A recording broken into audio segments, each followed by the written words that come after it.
गायगोठा योजना आणि मागील त्याला विहीर या योजनेतील सिंचन विहिरीचे बिल 2021 पासून मिळाले नाही, म्हणून परभणी जिल्ह्यातील शेतकरी आक्रमक झाले असून स्वाभिमानी शेतकरी संघटनेच्या नेतृत्वात जिल्हा परिषदेच्या पंचायत विभागाचे उपमुख्य कार्यकारी अधिकारी डॉक्टर संदीप घोंसीकर यांच्या दालनात शेतकऱ्यांनी जोरदार आंदोलन सुरू केले।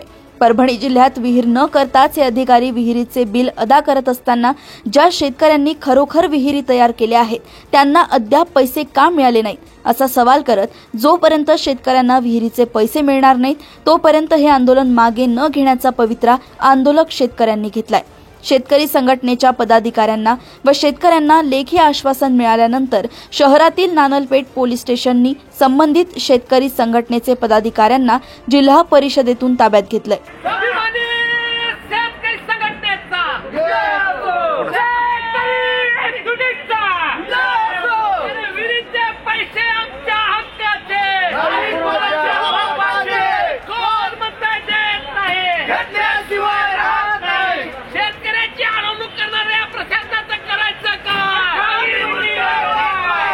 स्वाभिमानी शेतकरी संघटनेच्या वतीने जिल्हा परिषदला आम्ही या अधिकाऱ्याला घेरलेला आहे। रोजगार हमी योजनेमधून सरकार एकीकडे सांगते की गाय सांभाळा, गोठा बांधा, तिला राष्ट्रीय दर्जा दिलेला आहे, घरकुल बांधा, घरकुलाला पैसे दिलेले आहेत, विहिरीला सुद्धा अनुदान वाढवून दिलेले, परंतु हे अधिकारी पैसे घेतल्याशिवाय फाईल पुढे सरकायला तयार नाहीत। अधिकारी आता आम्हाला उत्तर देत आहेत की 2024 पर्यंतचे आम्ही सगळे बिल कंप्लीट केलेले आहेत, कोणाचेही थकीत नाहीत, परंतु इथं 2021 ला वीर कंप्लीट झालेले, घरकुल कंप्लीट झालेले, गोठे कंप्लीट झालेले शेतकरी आमच्या सोबत आहेत। त्यांना 1 रुपया सुद्धा मिळालेला नाही, कारण त्यांनी पंचायत समितीला पैसे दिले नाहीत। म्हणून आम्ही जोपर्यंत आमचे पैसे मिळणार नाहीत तोपर्यंत आम्ही इथून उठणार नाहीत। जर का जबरदस्ती झाली तर जिल्हा परिषदच्या वरच्या मजल्यावरून आम्ही उड्या टाकल्याशिवाय राहणार नाहीत, परंतु पैसेच इथून घेऊन उठू, अन्यथा इथून हलणार नाही। असे किती पैसे? 10,000 विहिरींचे पैसे असे थकलेले आहेत आणि अनेक घरकुलांचे पैसे इथं थकलेले आहेत, अनेक गाय गोठ्यांचे पैसे थकलेले आहेत।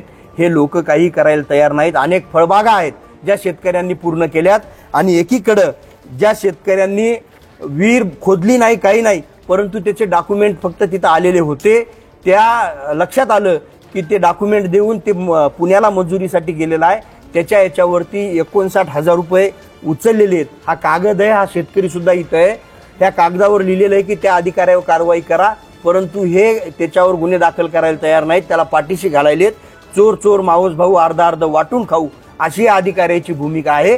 परंतु स्वाभिमानी शेतकरी संघटना हे सहन करणार नाही। गावगाड्यातल्या माणसाला न्याय मिळाल्याशिवाय आम्ही इथून उठणार नाही। खासदार साहेब, मला असं वाटतंय की ते दिल्लीमध्ये कुठेतरी विषय मांडत असतील आणि त्यांनी केलेला आरोप हे बरोबर होता। व्हिडिओ गठुडं बांधून घेऊन गेल्याशिवाय मंजुरी देत नाही, परंतु ते ह्याच जिल्ह्याचे खासदार आहेत आणि ते पाल्ले आहेत आणि त्याच्या काळामध्ये जर लोक असे वागत असतील तर त्याच्याच कार्यक्षमतेवर चिन्ह निर्माण होतंय की त्यांना लोकांनी निवडून देऊन काय उपयोग झालेला आहे। तर त्यांनी बी फॉलोअप घ्यावा आणि या गोरगरीब गावगाड्यातल्या शेतकऱ्यांना न्याय मिळवून द्यावा। आपण कवरच बसणार, आम्ही ठरलेलं आहे आमचे पैसे मिळत नाहीत तोपर्यंत आम्ही इथून उठणार नाही।